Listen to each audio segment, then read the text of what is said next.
कवठे महांकाळ तालुक्याला पुतना मावशीची वागणूक नको असा टोला आमदार रोहित पाटील यांनी सभागृहात लगावलाय. पाहूयात. अध्यक्ष महोदय, मला एका गोष्टीची खंत आहे की पहिला यादी आली त्यामध्ये नुकसानग्रस्त असतील किंवा अतिवृष्टीग्रस्त असतील 253 तालुके आले. त्याच्यानंतर 200 सुधारित यादी आली, त्याच्यामध्ये 282 तालुके आले.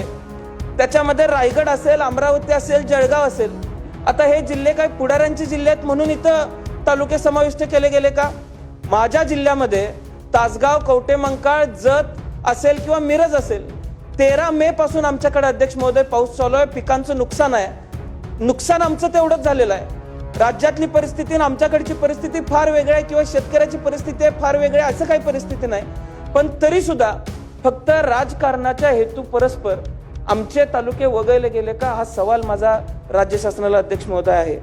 त्यामुळं कुठल्याही पद्धतीनं पुतना मावशीची वागणूक ही माझ्या तालुक्याला, मतदारसंघाला, माझ्या जिल्ह्याला मिळाली नाही पाहिजे, ही एकमेव भावना अध्यक्ष महोदय माझी आहे.